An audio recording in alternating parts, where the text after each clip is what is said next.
All right, thanks for joining, everybody. My name is Jason Shake. I'm the Training and Implementation Specialist here at Sassafras, and we're very excited to share some really big news and a lot of information with you today. As you might have noticed, we launched a brand new website on Monday, along with the 7.7 build, and we renamed our key server product after 31 years to give it a name that better reflects its purpose today. After 3 decades of changes and updates and new features, and although we really do love the key server name, we felt like it no longer really reflected the scope of everything the product offers. So we spent a lot of time over the summer thinking about a new term that would encompass all the cool features and new modules and things that have been added over the years, such as the software product auditing, usage reporting, hardware tracking and lifecycle management, purchase records, printers database, and the web interface that has dashboards and lab maps and now remote access, plus all the integrations that we've introduced with Active Directory, Papercut, Team Dynamics, ServiceNow, Modo, Guacamole, and SplashTop most recently. So what was once a very simple concurrent use license manager is now really a complete IT asset management system. And so K2 Key Server is now Sassafras All-Site. And we're here to show you some of the new features, answer any questions that you have, and hopefully give you a chance to hear from other admins about what they're doing to manage their environments during these very strange few months that we've been going through. First thing we want to do, though, is just give you a bit of an update of what's going on between the 7.6 and 7.7 builds. Like many of you, our plans were kind of derailed in the spring and early summer. What we had been planning for the 7.7 release kind of got put on hold as labs started getting shut down, offices started closing, and we started getting requests from a lot of our key server administrators for a way to provide remote access in some form to their lab machines, office machines, really kind of to repurpose our lab maps functionality that's been there for a while. So if you're familiar with the web interface, the lab maps have been here for quite some time. The idea has always been if you're either on campus or in an area where you can access these computers physically, you have the lab maps to show you the various locations where their computers are available, how many computers are there, and you can do a software search as well. When campuses and other places started being closed down in the spring, we started getting requests to repurpose these to provide initially just the IP address of the computer so that it could be pasted into a VPN service. But then more and more requests came in, and we introduced the ability to connect directly with the machine over either DNC or an RDP connection. You come in, you click the computer, you get a link here that allows you to establish a direct connection between your end user computer, maybe that's a student or a worker sitting at home, to connect with this office or lab computer, classroom computer that is remotely available, that has all the software that you need. So over the past few releases, the 7.6.7, 8, 9, and then the 7.6.1 build as well, it has been all about improving, refining, and enhancing that functionality. And as we were approaching the 7.7 release and this major release that we tend to do over the summers, we enhance that even further in a couple of ways that we will get into. But first, let's just talk a little bit about some of the other enhancements and things that have happened here in the Key Reporter interface. The big thing is on this settings page, we have a lot of new settings and features here, or options here, that were not here previously. So previously, most of these options and settings were only accessible in the Key Configure desktop installed UI. So one of the big changes now as we move forward, both with the All-Site as well as the Lab Site product, is a lot more can be done by administrators here in the web interface. One of the bigger changes or additions, most of these are things that have always been in Key Configure. One of the big things here is under this Accounts tab. You'll see there is the ability to do single sign-on now, and a couple of other changes I'll mention here in a second. So we've got Azure AD, Google, Okta, single sign-on options, as well as the Active Directory and other options that we've always had. With the single sign-on, when we go to log in, you can either enter your credentials the way you normally would, or there is a button down there that allows you to use the single sign-on options. Another big change is 4 new accounts. There's a support account, a staff account, a community account, and a manager account that you can be assigned to when you use that single sign-on. So one thing that has been requested over the last couple of years here for dashboards is I would like to be able to allow a certain group of users to share a dashboard, so they don't all get a separate one that I have to either maintain or that they maintain individually, but a group of, let's say, C-level administrators that are managing the money. You create a dashboard for them to give them access to various information. They can all share the same dashboard, and then update for one updates it for all. So rather than what was going into the key access window, creating a new account, assigning the roles and things to that account, what you're essentially doing here is you can create a group in Active Directory that will be assigned to one of these accounts. And that can even include a community member, such as a student in a university setting, where when they log in, they have what is normally accessible to the guest account if you have that turned off. So to kind of broaden the discussion here, back to these lab maps, one of the things that has come out of the need for remote access has been the need to force authentication for students and other end users to even get in and see what would normally be accessible to guest users without authentication. So there's a number of different options and possibilities here. With regards to this new feature, you can set it up so that your end user community is forced to authenticate in order to see these lab maps. And then, of course, that would also apply to being able to connect remotely. So to kind of step back a little bit, over the summer, these lab maps have been repurposed in a lot of locations to provide remote access to these computers. And a new option has been added in 7.7 beyond just the straight direct link through RDP or VNC or RGS to Guacamole and or SplashTop as a connection broker. So that's another big new feature that we wanted to kind of introduce and talk about here. Primarily Guacamole.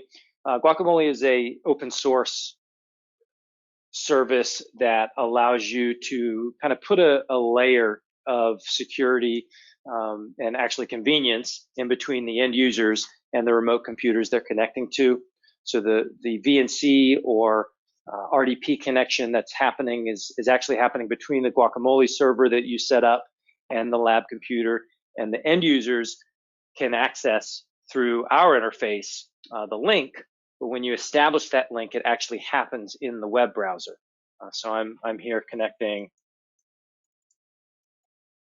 over the web browser.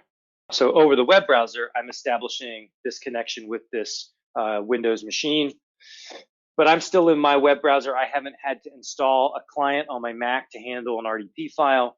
I could do this from a Chromebook or even an iPhone or some other device if I was in a crunch to get in and maybe save a file that I had been working on so I could email it to a professor or something.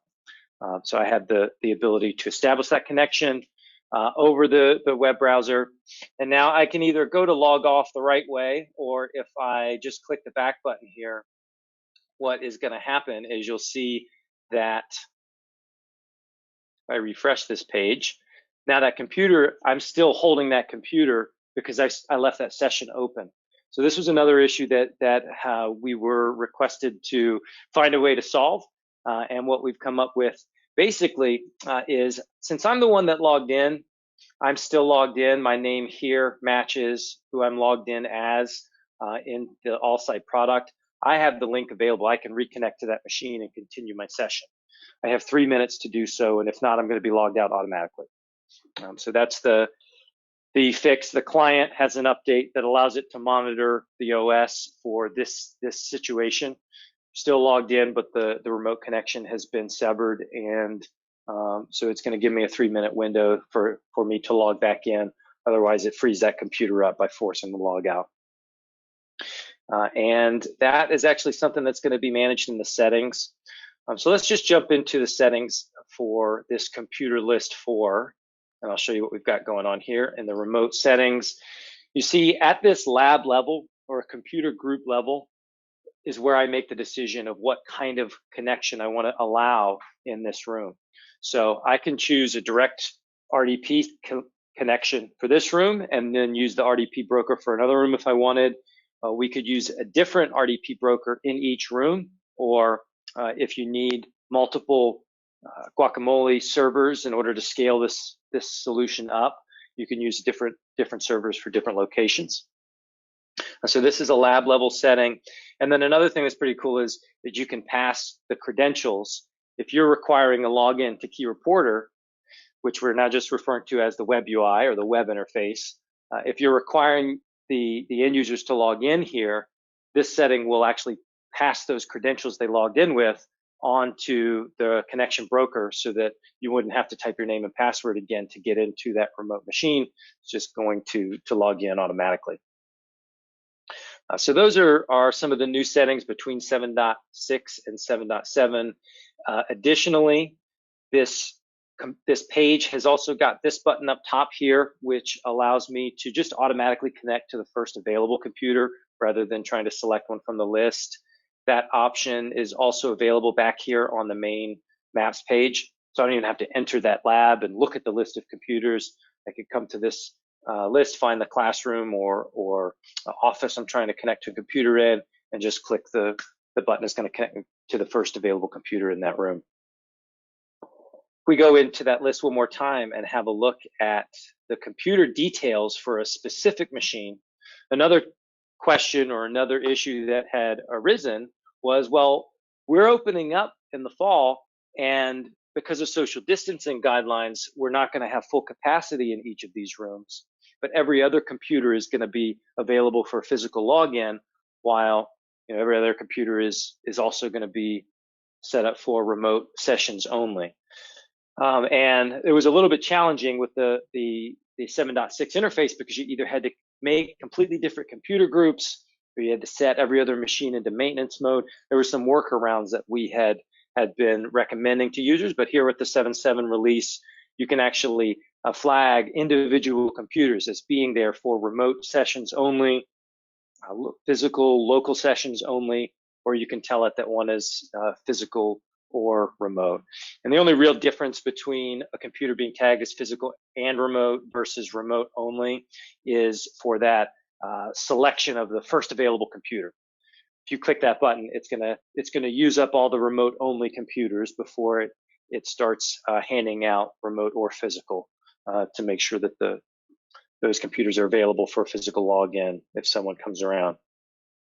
And then that auto log off feature that I mentioned is a toggle here. You can turn it on or off. And with that on, as I said, that's going to allow a 3-minute window if that remote session is severed improperly and a user leaves the session open and just closes the browser window. I would also mention that feature applies whether you're using the Guacamole or SplashTop connection broker service or the direct RDP link. Either way, that option is going to work for you.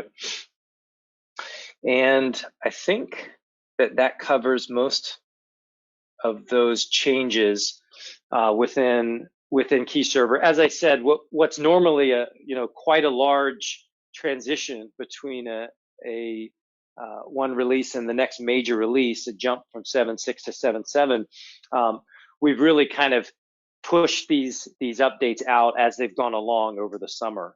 So despite the big change with the new website and the new product name, the actual key server update is not really a massive change. The new settings in Key Reporter, there have been some updates to PRS and the way some products get managed. There have been the additional integrations with Guacamole, SplashTop, some new settings and other things here. But for the most part, the 7.6 to 7.7 transition is not a massive change for you to worry about. There have been some questions around the license files and what that means. License files should have come to you, or at least the primary key server administrator, over the last couple of days. You can put those in place now. The new license file will work for your key server 7.6 release. Just be in place, and when you're ready to run the upgrade to 7.7, that's the file that you need in place by that time in order to run the installer for the 7.7 release, which is now, of course, going to be called AllSite.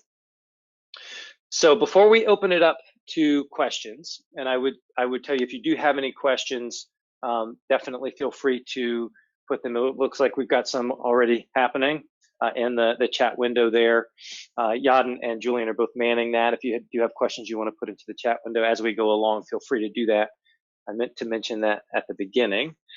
But before we open this up more broadly, if anybody wants to unmute their mics and ask a question, I just wanted to give a brief kind of a summary of the other two products, how that came about, and what it means for you as a current key server administrator.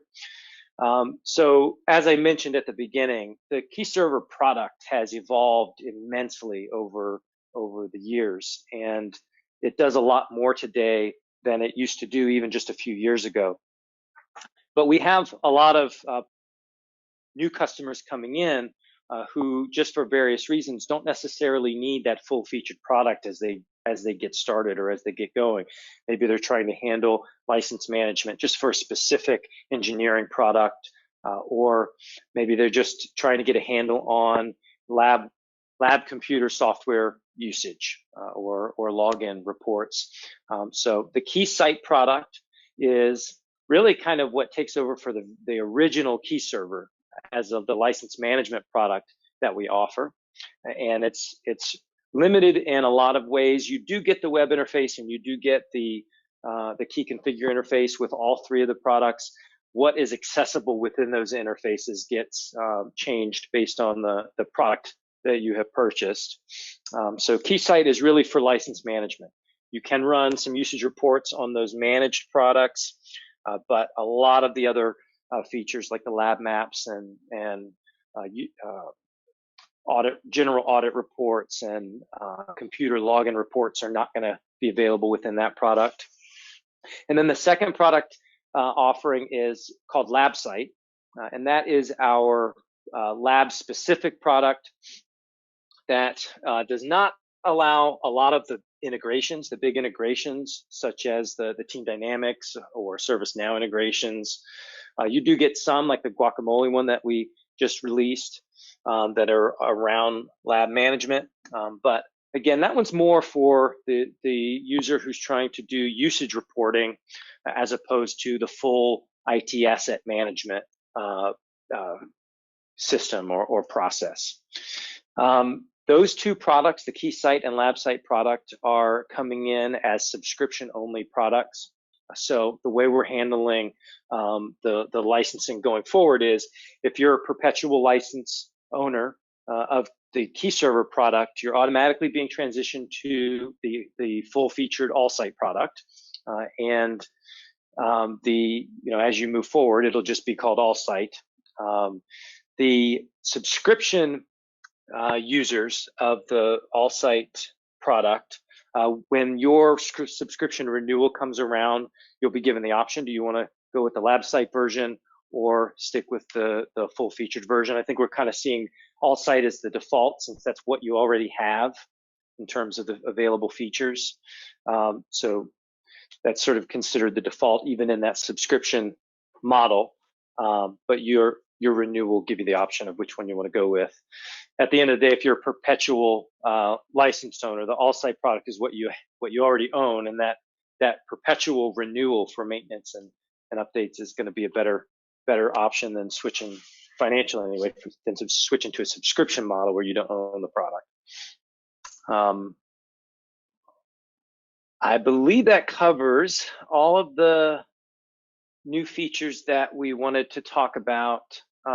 If there are any questions related to those new features, maybe we can start there.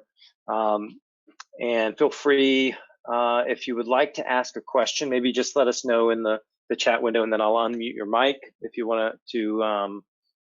We'll start with questions about these new features, and then if you have a sort of a broader based question or wanted to share an experience that you have undergone in your location when dealing with the pandemic and the shutdowns and social distancing requirements, if there was a unique solution that you came up with, or just a story that you thought might be useful for other key server all-site administrators to hear about. We also want to give you guys an opportunity to kind of hear from each other during this call. So I see a question here. The one I see here says, how the installers changed. Previously, we had client, admin, and server. Any changes based on what product you have? Absolutely not. Yeah, it's the license file that determines which features are visible and accessible when you log in. So it's all going to be the same installers.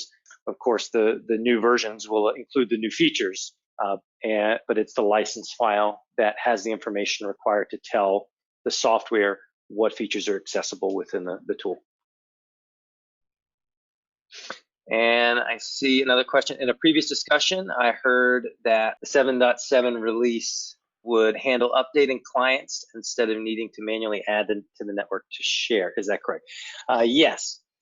So the self-updating of the clients has been around a little while. And the way that it has worked in the past is that you would download the client update file, place it on a web server, and then in Key Configure, you could provide the URL to that update location for the Mac and Windows update files.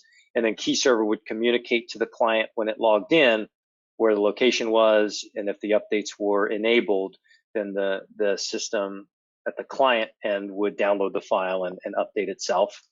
I don't think a whole lot has changed in terms of the process, but it is also accessible now under this Updates tab here in the Key Reporter or the web interface. And the way that works, as you can see, is for Mac and Windows clients, you simply enable it and then tell it where to look for that client update file.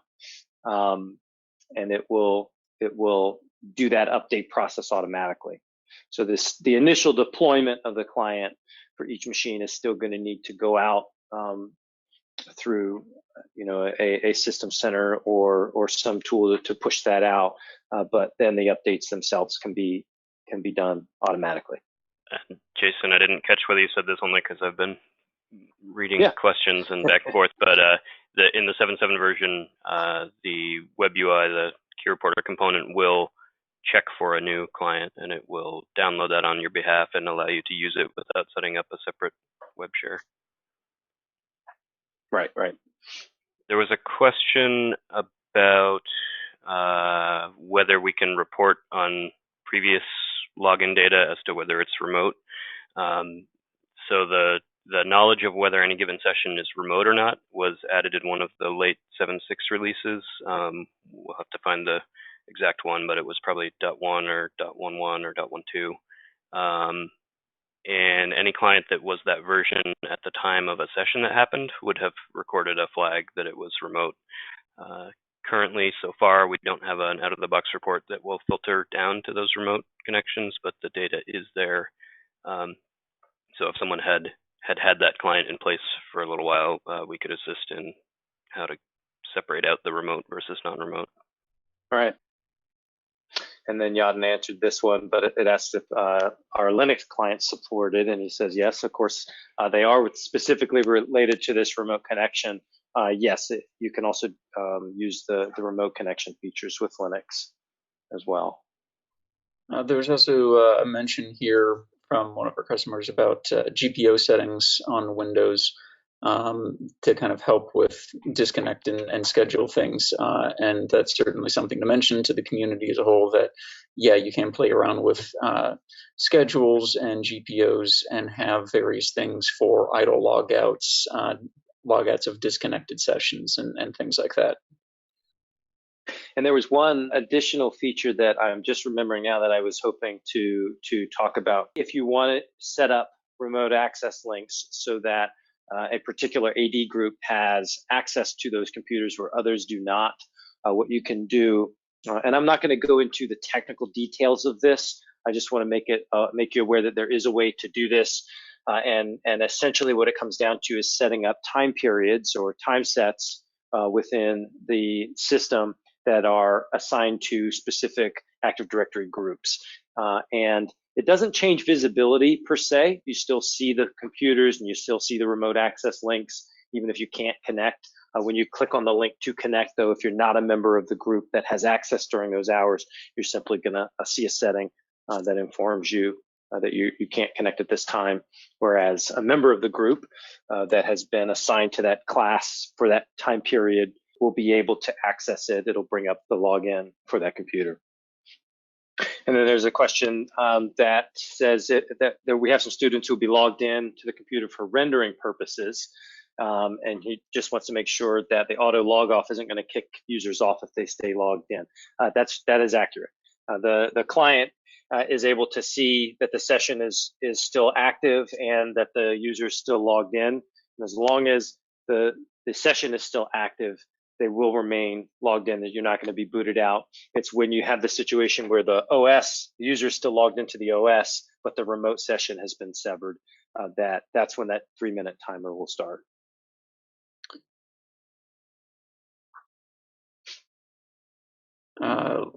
Lina asking about different groups authorized to see remote links on different lists.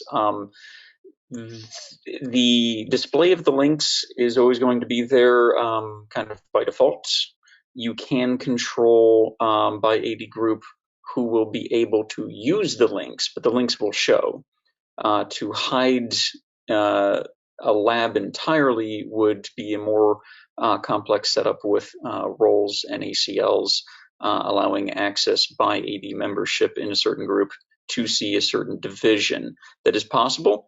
It just takes a little bit more configuration, but it is more possible now in even a fully authenticated environment with the changes and flexibility that we have in 7.7. I think there was an earlier question earlier just to show the UI for the remote link. Jason, if you want to just bring that up again. Sure. You mean the settings and the no, I think it sounded more like kind of the user experience, what they would see in clicking a link. Oh, sure. So this server set up through Guacamole. So we've got a kind of a Guacamole test server in place. And as an end user, if I were to log in, there's a couple of things. I don't know exactly how this is configured, so I'm not going to log out to view it as a guest. And my account has administrator privileges. So for example, rather than seeing the word connect here, I can see the IP address. If I was a community user, I would see just the word connect in blue instead of the IP address. But essentially, I would see the same thing on this page, with the exception of some of the links on this left side. Typically, you're just going to see the maps and the software link, which allow for software searching, and of course the lab maps themselves. But otherwise, this looks very similar. The other big difference is that current user column, of course, is not there for community users. But if I click this connect button there to establish that link, within the browser, it didn't open a new tab. It just simply, within that same tab, brought up the login screen for that computer. And then from here, I can type in my password.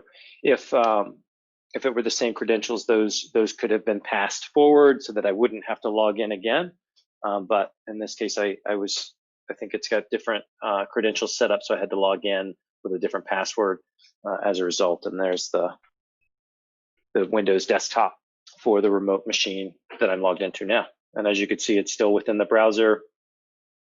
And if I were to just click the back button, close the browser, or even if I come to the start menu here and choose to disconnect, I think it is, yeah, to disconnect, I haven't actually logged out of the OS in any of those cases. And so that's where that 3-minute timer would begin. But if I choose to come up to the top here and actually sign out, that's the proper way to sever this connection, where I log out of the remote connection.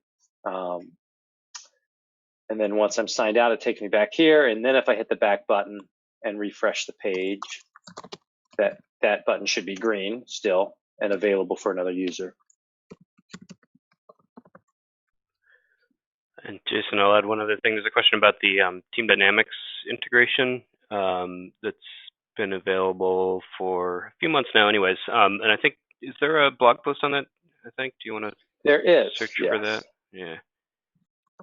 The basic idea behind the Team Dynamics integration is to take all of our hardware and software data and put it into Team Dynamics. So at one level, it drops in the information about the various computers, and then we'll keep it updated. You can schedule it to update. So you wouldn't have to manually put each computer into Team Dynamics. It would just get pushed over from AllSight. It also includes, we gather more data points as far as the hardware goes than the default fields in Team Dynamics, so you can add those and they'll be populated. And as I said, they'll be kept up to date. So things like if the disk free space changes over time, that will update in Team Dynamics. And another one that some of our users had commented was particularly useful to have directly in Team Dynamics was the OS install date, which of course is one of our data fields. And then we can also put a view of installed products into Team Dynamics, and of course that can be useful with any kind of help desk or tech support issues to know what products are there on each computer, or conversely, what is the list of all computers that have a product. And certainly this is all data you can get to within our web UI, but you may have users that are just starting out in Team Dynamics, more comfortable with Team Dynamics, want to stay there for any of the basic data, even if they can also go into AllSight Key Reporter UI for deeper data. I want to touch on one question, one comment. No, Ben, AllSight is not a boy band consisting of me, Jason, and Julian. But Jack asked about why should someone use Guacamole? And it really comes down to two things. One is from a security standpoint, because it is a gateway, instead of opening up potentially your entire VPN range to RDP, VNC access to your entire network, you can open just the connections from the Guacamole gateway system or systems. So that reduces that entry point, and also can therefore prevent people from making outside connections directly to the machine and trying to bypass the Sassafras web interface and the Guacamole broker as a whole. The other reason would be that you are in the pie in the sky setup, you can have everything linked to, say, your Active Directory authentication, and when you click on the connect button in our web interface, you just go directly into the machine logged into the desktop, because all the credentials are the same and they're passed through from end to end.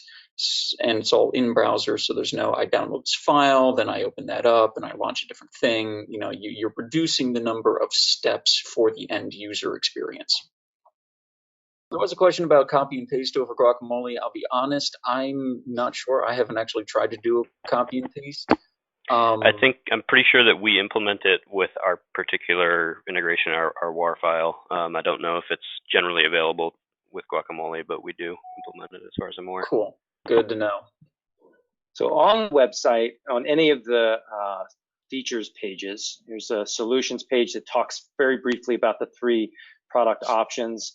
And then there is this feature display. So these are fairly high level features that if you click on them, it will take you to kind of a description of the various included sub features, if you will, for the different options. that are listed here. And you can see which ones are and aren't included for the 3 products. There's a couple here that you see are kind of dim check marks. That just means that there is some aspect. So for example, where we've got flexible architecture, really we're referring to various integrations and other links between our product and other products. And the LabSite product, you can see, has a dim check mark. That's because some of the integrations are available there, but not 100% of them. So in a couple of those places, so usage reporting, for example, on the Keysight product, you're going to be able to do license management for software. And if you are managing a specific tool, then you'll have usage reporting for that. Whereas you're not going to have login reports for hardware or usage reports for other software. So that one is also kind of a partial check mark. Lots of good questions and feedback this morning, or I guess depending on where you are, it may be the afternoon or evening. Really appreciate your time and attention and curiosity with this. We spent a lot of time on this stuff over the last few months and are excited that it's finally out in the wild, and are looking forward to assisting with setup and configuration of these new features to the extent that you might need it. Answer any questions that you have as you move forward, and just be there for you if as you move forward if you need any assistance.